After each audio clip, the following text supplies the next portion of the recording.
ನಾವು ಹಿಂದೂ ಸಂಪ್ರದಾಯದಲ್ಲಿ ಮದುವೆ ಹೆಂಗಾಗಬೇಕು, ಏನೆಲ್ಲ ನಿಯಮಗಳಿದೆ, ಜೊತೆಗೆ ಇಷ್ಟಪಟ್ಟು ಮದುವೆ ಆದರೆ ಅದು ಮಾನ್ಯನೇ ಅಲ್ಲ ಅನ್ನುವಂಥ ವಿಚಾರಗಳು ಮೋಸ್ಟ್ಲಿ ಬಹುತೇಕರಿಗೆ ಗೊತ್ತಿಲ್ಲ ಅಂತ ಅನ್ಸುತ್ತೆ. ಸುಪ್ರೀಂ ಕೋರ್ಟ್ ಒನ್ಸ್ ಅಗೇನ್ ಒಂದು ಕೇಸ್ಗೆ ಸಂಬಂಧಪಟ್ಟಂತೆ ಇರುವ ಕಾಯ್ದೆಯಲ್ಲಿ ಇರುವಂತಹ ಅಂಶಗಳನ್ನ ಮತ್ತೊಮ್ಮೆ ಉಲ್ಲೇಖ ಮಾಡೋದ್ರ ಮೂಲಕ ನಿಮ್ಮ ಗಮನಕ್ಕೆ ತರುವಂತಹ ಪ್ರಯತ್ನ ಮಾಡ್ತಾ ಇದೆಯಂತ. ಅದಕ್ಕೂ ಮುಂಚೆ ಸಾದಿಕ್ ಪಾಷಾ ಅವ್ರ ಹತ್ರ ಹೋಗ್ಬಿಡ್ತೀನಿ. ಸಾದಿಕ್ ಪಾಷಾ ಅವ್ರು ಹೇಳ್ತಾ ಇದ್ರು, ಯಾವ ಕೋರ್ಟು ಇಲ್ಲ ಮೇಡಮ್, ಏನು ಇಲ್ಲ, ನಮ್ಮ ಶರಿಯತ್ ಕಾನೂನು ಏನು ಹೇಳುತ್ತೋ ಅದ್ರ ಪ್ರಕಾರ ನಮ್ಮ ಎಲ್ಲವೂ ನಾವೇ ನೋಡ್ಕೊಂಡು ಬಿಡ್ತೀವಿ ಅಂತ. ಕಾನೂನು ಬೇಕು, ಸಂವಿಧಾನ ಬೇಕು. ಅಯ್ಯೋ ಆ ಮಾತು ನೀವು ಹೇಳ್ಬೇಡಿ, ಮುಸಲ್ಮಾನರಿಗೆ ಮುಖ್ಯ ಅದು. ಇನ್ನೊಂದು ನೋಡಿ, ನಾನು ಒಂದು ಮಾತು ನಮ್ಮ ಒಂದು ಇದರಲ್ಲಿ ಒಂದು ಮಾತು ಹೇಳ್ತಾರೆ ದೊಡ್ಡವರು, 3 ಇದರಲ್ಲಿ ಜಲ್ದಿ ಮಾಡಬೇಕು, ಅರ್ಜೆಂಟ್ ಮಾಡಬೇಕಂತ ಹೇಳ್ತಾರೆ. ಒಂದು ಹೆಣ್ಮಗು ಮೆಚೂರ್ಡ್ ಆದಮೇಲೆ ಮದುವೆ ಮಾಡೋಕ್ಕೆ ಜಲ್ದಿ ಮಾಡಬೇಕು. ಒಂದು ಊಟ ನಾವು ಇಕ್ಕಿದ ಮೇಲೆ ಜಲ್ದಿ ನಾವು ಊಟ ಮಾಡಬೇಕು. ಒಂದು ಹೆಣ ಇದ್ರೆ ಜಲ್ದಿ ಅವ್ರಿಗೆ ಮಣ್ಣು ಮಾಡಬೇಕು. ಆ 3ರಲ್ಲಿ ಜಲ್ದಿ ಮಾಡಬೇಕಂತ ನಮ್ಮ ಶರೀರದಲ್ಲಿ ನೋಡಿ. ಈಗ ಮೆಚೂರ್ಡ್ ಆದ ತಕ್ಷಣ ನಾವು ಮದುವೆ ಮಾಡೋಕ್ಕೆ ನಮ್ಮ ಶರೀರ ಅವಕಾಶ ಕೊಡುತ್ತೆ. ಅಂದರೆ ನಮ್ಮಲ್ಲಿ ಇದೆ, ಇಸ್ಲಾಂ ಧರ್ಮದಲ್ಲಿ ಮೆಚೂರ್ಡ್ ಆದ ತಕ್ಷಣವೇ ಮದುವೆ ಮಾಡಬೇಕು. ಯಾಕಂದರೆ ನೋಡಿ, ಮದುವೆ ಲೇಟ್ ಮಾಡಿದ್ರೆ ಏನೇನೋ ಇದು ಬರುತ್ತೆ ಅಂತ ನಮ್ಮ ಇದರಲ್ಲಿ ಗೊತ್ತಿದೆ, ಪ್ರಾಬ್ಲಮ್ಸ್ ಬರುತ್ತೆ. ಹೆಣ್ಮಗು ಅಂದರೆ ಎಲ್ಲ ಕಣ್ಣು ಮನೆ ಮೇಲೆ ಇರುತ್ತೆ, ಅದಿರುತ್ತೆ, ಅದು ಜಲ್ದಿ ಜಿಮ್ಮೆದಾರಿಯಿಂದ ಫಾರಿಕ್ ಆಗೋಣ ಅಂತ ಮಾಡ್ತಾರೆ. ಇಂದು ನೋಡಿ ಮೇಡಮ್, ನಾನು ಹೇಳೋದು ಏನಂದರೆ, ಎಲ್ಲ ಸಮುದಾಯದಲ್ಲಿ ಇದು ನಡೀತಾ ಇದೆ. ಏನು ಲವ್ ಮ್ಯಾರೇಜು, ಲಿವಿಂಗು, ಅದು ಇದು ಅಂದರೆ ನಮ್ಮ ಇಸ್ಲಾಂ ಧರ್ಮದಲ್ಲಿ ಅದನ್ನು ತುಂಬ ನಾವು ಸ್ಟ್ರಿಕ್ಟಾಗಿ ನಾವು ಹರಾಮ್ ಮಾಡಿದ್ದೀವಿ. ಹರಾಮ್ ಇದರಿಂದ ನಾವು ಬೈಕಾಟ್ ಮಾಡಿದ್ದೀವಿ. ಯಾರು ನೋಡಿ, ಲವ್ ಮ್ಯಾರೇಜು ಸಕ್ಸಸ್ ಆಗಲ್ಲ ಅಂತ ಗೊತ್ತಿದೆ ಎಲ್ರಿಗೆ. ಲವ್ ಮ್ಯಾರೇಜ್ ತುಂಬ ಕಮ್ಮಿ ಸಕ್ಸಸ್ ಆಗಿರೋದು. ನಮ್ಮ ಒಂದು ಸದ್ಭಾವನಾ ಫ್ಯಾಮಿಲಿ ಕೌನ್ಸಿಲಿಂಗ್ ಅಂತ ನಂದು ಇದೆ, ನಮ್ಮದು ಸಂಸ್ಥೆ ಇದೆ. ಅದರಲ್ಲಿ ಡೈಲಿ ಫ್ಯಾಮಿಲಿ ಕೌನ್ಸಿಲಿಂಗ್ ಬರೋದು ಜಾಸ್ತಿ. ಯಾವ್ದು ಬರುತ್ತೆ? ಲವ್ ಮ್ಯಾರೇಜ್ದೇ ಬರುತ್ತೆ. ಕಾಲೇಜಿನಲ್ಲಿ ಅದು ಇಂಟರ್ ಕ್ಯಾಸ್ಟು, ಆ ಹಿಂದೂ ಹುಡುಗಗೆ ಅವನಿಗೆ ಕನ್ವರ್ಟ್ ಮಾಡಿಬಿಟ್ಟು ಮದುವೆ ಮಾಡೋದು, ಆ ಕೇಸು. ಹುಡುಗಿ ಬೇರೆ ಇದರಲ್ಲಿ ಹೋಗೋದ್ರಲ್ಲ, ಅಂಥ ಕೇಸೇ ಬರೋದು. ಅದರಲ್ಲಿ ಯಾರು ನೋಡಿ ಸಕ್ಸಸ್ ಆಗಿಲ್ಲ, ತುಂಬ ಕಮ್ಮಿ. 100%ನಲ್ಲಿ 1% ಸಕ್ಸಸ್ಸು. ಆದರೆ ನೋಡಿ, ಇನ್ನೊಂದು ಏನಂದರೆ, ಈ ಹೆಣ್ಮಕ್ಕಳು ಆಗಲಿ ಗಂಡು ಮಗ ಆಗಲಿ ತಾಯಿ ತಂದೆ ಶಾಪ ತಗೊಂಡು ಹೋಗ್ಬಿಟ್ಟು ಮದುವೆ ಮಾಡಿಕೊಂಡ್ರೆ ಯಾರೂ ಇದಾಗಲ್ಲ. ಅವ್ರದ್ದು ಆಶೀರ್ವಾದ ತಗೊಂಡು ಮದುವೆ ಮಾಡಿದ್ರೆ ಅವ್ರದ್ದು ಜೀವನ ಒಳ್ಳೆ ಇದು ನಡೆಯುತ್ತೆ. ಇದರಲ್ಲಿ ಶಾಪನೇ ಯಾರು ಮನಸ್ಸಿನಿಂದ ಇದು ಮಾಡಲ್ಲ. ಈಗ ಒಂದು ಮನಸ್ಸಿನಲ್ಲಿ ನೋವು ಇರುತ್ತೆ, ಆ ಇಡೀ ಜೀವನ ಆ ಮಕ್ಕಳ ಮೇಲೆ ಒಂದು ಆಸೆ ಮಡಗಿರ್ತಾರೆ, ಒಂದು ಇದು ಮಡಗಿರ್ತಾರೆ. ಆ ಹೆಣ್ಮಗು ಆಗಲಿ ಆ ಗಂಡು ಮಗು ಆಗಲಿ, ಆ ಬೇರೆ ಸಮುದಾಯ, ಇಲ್ಲಾಂದರೆ ಹುಡುಗ ಹೆಂಗಿರ್ತಾನೋ ಗೊತ್ತಾಗಲ್ಲ, ಹುಡುಗಿ ಹೆಂಗಿರುತ್ತೆ ಗೊತ್ತಾಗಲ್ಲ. ಅವ್ರಿಗೆ ಒಂದು ಪ್ರೀತಿ ಅಂತ ಕೆಲವು ದಿನವೇ ಇದು ಇರೋದು. ಒಂದು ದೂದ್ ಪುಕ ಉಬಾಲ್ ಅಂತ ಹೇಳ್ತಾರೆ, ಹಾಲು ಇದಾಗುತ್ತೆ ನೋಡಿ, ಅಷ್ಟೇ ಈ ಪ್ರೀತಿ ಇದು ಅಲ್ಲ. ಅದು ಹಾಲು ಇದಾದ ತಕ್ಷಣ ಅಷ್ಟೇ, ಇಲ್ಲಾಂದರೆ ಆಚೆ ಬೀಳುತ್ತೆ, ಇಲ್ಲಾಂದರೆ ಅದಕ್ಕೆ ಇದು ಮಾಡ್ಕೊಂಡು ಬಿಡ್ತಾರೆ. ಅದು ಮದುವೆ ಆದ ತಕ್ಷಣ ಶುರು ಆಗಿಬಿಡುತ್ತೆ. ನೀವೇನು ತಂದರು, ನಿಮ್ಮವ್ರು ಹಿಂಗೆ ಆವಾಗ ಬೈದಿದ್ರು, ಇದಾದರು ಅಂದ್ರೆ ಇದು ಎಲ್ಲ ನೋಡಿ ಸಫರ್ ಮಾಡೋದು ಯಾರೋ ಹೆಣ್ಮಗು. ಗಂಡು ಮಗನಿಗೆ ಏನಾಗಲ್ಲ, ಅವನು ನೋಡ್ತಾನೆ, ತೂನೈತು ದುಸ್ರಿ ನೈತು ತಿಸ್ರಿ ಅಂತಾನೆ, ನೀನಿಲ್ಲ ಅಂದರೆ ಬೇರೆಯವ್ರು ನೋಡ್ತಾನೆ. ಯಾವ ಥರ ಈ ಹುಡುಗಿಗೆ ಪಟಾಯಿಸ್ತಾನೆ.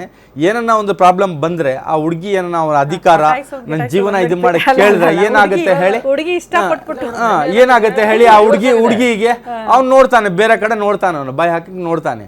ಅದಕ್ಕೆ ನೋಡಿ ಮೇಡಮ್, ನಾನು ಇಡೀ ಎಲ್ಲ ನಮ್ಮ ಭಾರತೀಯ ಸಮುದಾಯಕ್ಕೆ ನಾನು ಎಲ್ಲ ಇದು ಜಾತಿನವ್ರಿಗೆ ಹೇಳ್ತೀನಿ, ಹೆಣ್ಮಕ್ಳ ಮೇಲೆ ಗಂಡು ಮಕ್ಕಳ ಮೇಲೆ ತುಂಬ ಕಣ್ಣಿಕ್ಕಿರಬೇಕು.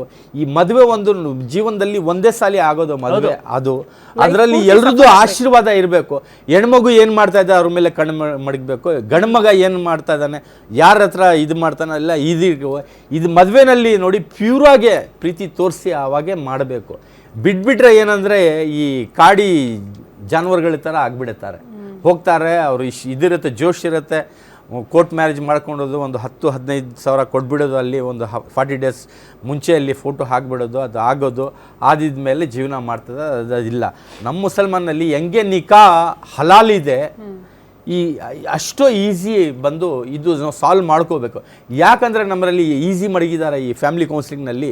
ನಿನಗೆ ಜೀವನ ಮಾಡೋಕ್ಕೆ ಇಷ್ಟ ಅಲ್ಲ ಅಂದರೆ ನೋಡಿ, ಒಂದು ನಮ್ಮ ನಬಿ ಪಾಕ್ ಇವರು ನಮ್ಮ ಪ್ರೊಫೆಟ್ ಮೊಹಮ್ಮದ್ ಸಲ್ಲಲ್ಲಾಹು ಅಲೈಹಿ ವಸಲ್ಲಂ ಹೇಳಿದ್ದಾರೆ, ಈ ಹೆಂಡತಿ ಗಂಡ ಇದರಲ್ಲಿ 17 ಸಾಳಿ ಕುಣಿಸ್ಬಿಟ್ಟು ನೀವು ಕೌನ್ಸಿಲಿಂಗ್ ಮಾಡಿ ಅವ್ರಿಗೆ ಸೇರ್ಸೋಕ್ಕೆ ಪ್ರಯತ್ನ ಪಟ್ಟು, ಇಲ್ಲ ಅಂದರೆ ನೋಡಿ ಅವ್ರವ್ರ ಜೀವನ ಹೆಂಗೆ ಮಾಡ್ತಾರೆ ಆ ಥರ ನೀವು ಏನಾದ್ರು ಸಾಲ್ವ್ ಮಾಡಿಬಿಡಿ. ಅವನು ಬೇರೆ ಮದುವೆ ಮಾಡ್ಕೊಳ್ಳಿ, ಅವ್ರಿಗೆ ಅವಕಾಶ ಇದೆ. ಹುಡುಗಿಗೆ ಹುಡುಗನಿಗಿದೆ ಬೇರೆ ಮದುವೆ ಮಾಡೋಕ್ಕೆ. ನಮ್ಮರಲ್ಲಿ 4 ಮದುವೆ ನಮಗೆ ಅವಕಾಶ ಇದೆ. ನಾವು 4 ಮದುವೆ ಮಾಡಬೇಕು ಅಂದರೆ 4 ಮದುವೆ ನನ್ನ ಹೆಂಡತಿ ಚೆನ್ನಾಗಿದೆ, ಹೆಲ್ತಾಗಿದೆ, ಎಲ್ಲ ಇದೆ, ಆವಾಗ ನಾನು ಹೋಗ್ಬಿಟ್ಟು ಬೇರೆ ಒಂದು ಮದುವೆ ಮಾಡಿದ್ರೆ ಅದು ಹರಾಮು. ಈಗ ಹೆಂಡತಿ ಏನನ್ನ ಪ್ರಾಬ್ಲಮ್ ಇದೆ, ಅವ್ರಿಗೆ ಮೈ ಹುಷಾರಿಲ್ಲ, ಇಲ್ಲ ಅವರು ಹೇಳಿದ್ರು ನೀವು ಮಾಡ್ಕೊಳ್ಳಿ ಮದುವೆ ಅಂದ್ರೆ ಮಾಡ್ಕೋಬೋದು. ಇಲ್ಲ ಅಂದ್ರೆ ನೋಡಿ ನನಗೆ ಶಕ್ತಿ ಇರಬೇಕು. ಯಾರನ್ನ ವಿಧವಾ ಪಾಪ ಎಲ್ಲ ಜೀವನ ಪಾಪ ಒಂದು 1 ವರ್ಷ 2 ವರ್ಷ ಆಗಿರುತ್ತೆ. ಅಂತನೂ ಇಲ್ಲ ಅಲ್ವಾ? ತಲಾಕ್ ಆದ್ಮೇಲೆ ಜೀವನಾಂಶ ಅಂತನೂ ಇಲ್ಲ ಅನ್ಕೋತೀನಿ ನಾನು. ಜೀವನಾಂಶ ಕೊಡ್ತಾರಾ ತಲಾಕ್ ಆದ್ಮೇಲೆ ಆ ಹೆಣ್ಮಗಳಿಗೆ? ಮೇಡಮ್ ಈಗ ನೋಡಿ ಕೊಡ್ತಾರೆ. ಈಗ ನೋಡಿ ನಮ್ಮಲ್ಲಿ ಇಲ್ವೇ ಇಲ್ಲ ಅಂತ ಕೆಲವರು ಅದನ್ನ ವಾದ ಮಾಡ್ತಾರೆ ಅಂತ. ಇಲ್ಲ ನೋಡಿ ಜೀವನಾಂಶ ಈಗ ನೋಡಿ ನಮ್ಮ ಶರೀಯತ್ ಕಾನೂನು ನಂಗೆ ಹೇಳೋದೇ ಇಲ್ಲ. ಕುಲ ತಗೊಂಡ್ರೆ ಏನ್ ಕೊಡಂಗಿಲ್ಲ. ಕುಲ ಅಂದ್ರೆ ಹುಡುಗಿ ಇಷ್ಟ, ಓಕೆ ಅವು ಇಷ್ಟ ಅಂತ ಹೋಗೋದು, ಏನ್ ನಾವು ಕೊಡಂಗಿಲ್ಲ. ಹುಡುಗ ಬಿಟ್ಬಿಟ್ರೆ ಅವನಿಗೆ ಇದು ಕೊಡ್ಬೇಕು. ಅದಿದೆ ನಮ್ಮಲ್ಲಿ, ಅದಿದೆ. ವಾಪಸ್ ಬರ್ತೀನಿ. ಸುರೇಶ್ ಗುರುಗಳೇ, ಅದಾಗ್ಲೇ ಏನೋ ಹೇಳ್ತಾ ಇದ್ರಿ, 7 ವಿಚಾರಗಳು ಪಂಚಾಂಗ ಏನ್ ಹೇಳುತ್ತೆ ಅನ್ನೋದ್ರ ಬಗ್ಗೆ. 365 ದಿನದಲ್ಲಿ 7 ದಿನ ಮಾತ್ರ ನಾವು ಮದುವೆ ಮಾಡ್ತೀವಿ ಅಂತ. ಮದುವೆ ಅಂದ್ರೆ ಏನಂದ್ರೆ, ಮದುವೆ ಅನ್ನೋದು ಒಂದು ಸಿಹಿಯಾಗಿರ್ತಕ್ಕಂಥ ವಿಚಾರ. ವಿವಾಹ ಅಂದ್ರೆ 2 ಪದ, ವಿವಾಹ ಅಂತ 2 ಪದಗಳು ಸೇರಿ. ವಿ ಅಂದ್ರೇನು, ವಾಹ ಅಂದ್ರೇನು ಅಂದ್ರೆ ಹೊತ್ತುಕೊಂಡು ಹೋಗೋದು. ಅಂತ ಕನ್ಯೆಯನ್ನು ಹೊತ್ಕೊಂಡು ಹೋಗೋದನ್ನ ವಿವಾಹ ಅಂತ ಕರೀತಾರೆ. ವಿವಾಹ ಮೀನ್ಸ್ ಹೆಣ್ಣನ್ನು ಹೊತ್ಕೊಂಡು ಹೋಗೋದು. ಹೊತ್ಕೊಂಡು ಹೋಗೋದಂದ್ರೇನು, ಅವಳನ್ನ ಏನೋ ಮೋಸ ಮಾಡಿ ಅಥವಾ ಇವನೇನೋ ಉದ್ದೇಶ ಇಟ್ಕೊಂಡು ಇವನು ಪ್ರೀತಿಯನ್ನು ತಗೊಂಡೋಗಿ ಊರನ ಮೇಲೆ ಹಾಕಿ ಅವನ ತಂದೆ ತಾಯಿಗಳನ್ನು ವಿರುದ್ಧವಾಗಿ, ಹೆಣ್ಣಿನ ವಿರುದ್ಧವಾಗಿ, ಅಥವಾ ಅವಳಿಗೇನೋ ಮೋಡಿ ಮಾಡೋ ಅಥವಾ ಹೆಣ್ಣಿನ ತಾಯಿ ತಂದೆ ಎಲ್ಲ ಮಾಡಿ ರಾಮಾಯಣ ಮಾಡಿ ಕೋರ್ಟಲ್ಲಿ ಹೋಗುವಂತೂ ಅಲ್ಲ. ವಿವಾಹ ಅಂದ್ರೆ ಹೆಣ್ಣನ್ನು ಹೊತ್ಕೊಂಡು ಹೋಗೋದು. ಅಂದ್ರೆ ಕನ್ಯಾದಾನ ಅಂತ ನಮ್ಮಲ್ಲಿ ಹೆಸರು. ಮದುವೆ ಮಾಡ್ಬೇಕಾದ್ರೆ ಕನ್ಯಾದಾನ ಅಂತ ಕರಿತೀವಿ. ಆ ಕನ್ಯಾದಾನವನ್ನು ಮಾಡಬೇಕಾದ್ರೆ ಯಾವಾಗಂದವು ಕನ್ಯಾದಾನ ಮಾಡೋಂಗಿಲ್ಲ. ಅದಕ್ಕೊಂದು ದಿನ, ತಿಥಿ, ವಾರ, ನಕ್ಷತ್ರ, ಯೋಗ, ಕರ್ಣ ಅಂತಿರುತ್ತೆ. ಹಿರಿಯರ ಸಮ್ಮುಖದಲ್ಲಿ ತಾನು ಮೊದಲು ವಾಗ್ದಾನವನ್ನು ಮಾಡಬೇಕು. ತಾಂಬೂಲ ಬದಲಾಯಿಸ್ಕೋತಾರಲ್ಲ, ತಾನು ಮೊದಲು ವಾಗ್ದಾನವನ್ನು ಮಾಡಬೇಕು. ವಾಗ್ದಾನ ಅಂದ್ರೇನು, ನೀನು ಏನು ಎಳ್ಳು ಬೆಲ್ಲವನ್ನು ಹಾಕಿ ಜೀರಿಗೆ ಬೆಲ್ಲವನ್ನು ಹೇಗೆ ಹಾಕ್ತಿರೋ ತಲೆ ಮೇಲೆ ಹಾಕ್ತಿರೋ, ಅದು ಹಾಕದೆ ಹೋದ್ರೆ ಎಳ್ಳು ನೀರು ಬಿಟ್ಟಂಗೆ ಅಂತ. ಅಂದ್ರೇನು, ನಮ್ಮ ತಾಳಿ ಕಟ್ಟೋದಕ್ಕಿಂತ ವೇದಗಳಲ್ಲಿ ತಾಳಿ ಕಟ್ಟೋದಕ್ಕಿಂತ ವೇದಗಳಲ್ಲಿ ತಾಳಿ ಕಟ್ಟೋದಿಲ್ಲ. ವೇದಗಳಲ್ಲಿರೋದು ತಲೆ ಮೇಲೆ ಆಗ್ತಕ್ಕಂಥ ಬೆಲ್ಲ ಮತ್ತು ಜೀರಿಗೆ ಮುಹೂರ್ತವನ್ನು ನೋಡ್ತೀವಿ. 365 ದಿನಗಳಲ್ಲಿ ಬರೀ 7 ರಿಂದ 5 ದಿನ ಮಾತ್ರ ಸಿಗುತ್ತೆ. ಆ 5 ದಿನಗಳಲ್ಲಿ 48 ನಿಮಿಷ ಮಾತ್ರ ಸಿಗೋದು ಮುಹೂರ್ತ ಅಂತ. ಅದಕ್ಕೆ ಒಂದು ಮುಹೂರ್ತ ಅಂದರೆ 48 ಮಿನಿಟ್ಸ್ ಇಸ್ ಈಕ್ವಲ್ ಟು ಒಂದು ಮುಹೂರ್ತ. ಮುಹೂರ್ತದ ಅರ್ಥ 48 ಮಿನಿಟ್ಸ್ ಅಂತ. ಆ 48 ಮಿನಿಟ್ಸಲ್ಲಿ ಏನಾದರೂ ಬೆಲ್ಲವನ್ನು ಜೀರಿಗೆ ಹಾಕ್ತಾ ಇದ್ರೆ ಅವರು ನಾಳೆ ದಿನ ಡೈವರ್ಸ್ ಆಗ್ಬೋದು, ಮಕ್ಕಳಾಗದೇ ಇರ್ಬೋದು, ದಂಟು ಸ್ಥಾನಕ್ಕೆ ಕಿತ್ತೋಗ್ಬೋದು, ಏನು ಬೇಕೋ ಆಗ್ಬೋದು. ಕನ್ಯೆಯನ್ನು ದಾನ ಮಾಡಿ, ಅದು ಶಾಸ್ತ್ರೋಕ್ತವಾಗಿ ದೇವರುಗಳನ್ನು ಪ್ರಾರ್ಥನೆ ಮಾಡಿ ಗುರು ಸಮ್ಮುಖದಲ್ಲಿ ಮೊದಲು ನಾವೇನು ಮಾಡ್ತೀವಿ, ವಾಗ್ದಾನ ಮಾಡ್ತೀವಿ. ವಾಗ್ದಾನ ಮಾಡಿದಾಗ ಏನು, ನಾವು ಮನೋಪೂರ್ವಕವಾಗಿ ನಮ್ಮ ಕುಟುಂಬಸ್ಥರು, ನಮ್ಮ ಕುಟುಂಬಸ್ಥರು, ನಾವು ನಿಮ್ಮ ಮಗಳನ್ನು ನಿಮ್ಮ ಮನೆಗೆ ಕೊಡ್ತಾ ಇದ್ದೀವಿ, ನಿಮ್ಮ ಮಗಳನ್ನ ತಗೊಂಡೋಗ್ತಾ ಇದ್ದೀವಿ ಅಂತ ಇಬ್ಬರು ನಡುವೆ ವಾಗ್ದಾನ ಆಗಿ ಏನಾದರೂ ನಿಶ್ಚಿತಾರ್ಥ ಅಂತ ಕರೀತಾರೆ. ಅದನ್ನು ಡ್ರಾಪ್ ಆದರೆ ಅದೂ ಶಾಪವಾಗಿ ಪರಿಣಮಿಸ್ಬಿಡುತ್ತೆ. ಎಲ್ಲರೂ ಏನು ಮಾಡ್ತಾರೆ, ಮಾತುಕತೆ ಮಾಡ್ಕೋತಾರೆ. ಏನೋ ಮಾತುಕತೆಯಲ್ಲಿ ಬಂಗಾರದಲ್ಲೋ ಆಸ್ತಿಯಲ್ಲೋ ಎಲ್ಲೋ ಒಂದು ಕಡೆ ಮಾತುಕತೆ ಮುರಿದೋಗುತ್ತೆ. ಆ ಮುರಿದೋದಾಗ ನಾವು ಅನ್ಕೋತೀವಿ, ಇವಾಗೆಲ್ಲ ಪ್ರೀ ವೆಡ್ಡಿಂಗ್ ಟ್ರೆಂಡ್ ನಡೀತಾ ಇದೆ, ಪ್ರೀ ವೆಡ್ಡಿಂಗ್ ಮಾಡ್ಕೋತಾರೆ, ಎಲ್ಲ ಮಾಡ್ಕೋತಾರೆ, ನಾಳೆ ಮದುವೆ ಬೇಡ ಅಂತಾರೆ. ಅದು ಎಂಗೇಜ್ಮೆಂಟ್ ಅಂತ ಆದರೆ, ನಿಶ್ಚಿತಾರ್ಥ ಆದರೆ ಮದುವೆ ಅಷ್ಟೇ ಮುಖ್ಯ. ಅದು ಯಾರು ನಿಶ್ಚಿತಾರ್ಥ ಮಾಡಿಕೊಂಡು ಎಂಗೇಜ್ಮೆಂಟ್ ಮಾಡಿಕೊಂಡು ನೀವು ಡೈವರ್ಸ್ ಬಿಟ್ಟೋದ್ರೆ ಅದೂ ಪಾಪವಾಗಿ ಕಾಡುತ್ತೆ. ಆದ್ದರಿಂದ ವಾಗ್ದಾನ ಮಾಡುವಾಗ, ಮಾತನ್ನು ಕೊಡುವಾಗ ಬಹಳ ಜಾಗೃತಿಯಾಗಿ ಕೊಡಬೇಕು. ಮದುವೆ ಮುಹೂರ್ತ ಎಷ್ಟು ಮುಖ್ಯವೋ ನಮ್ಮ ಹಿಂದೂ ಶಾಸ್ತ್ರದಲ್ಲಿ ವಾಗ್ದಾನ ಕೂಡ ಅಷ್ಟೇ ಮುಖ್ಯ. ವಾಗ್ದಾನ ಕಾಯ ವಾಚ ಮನಸ.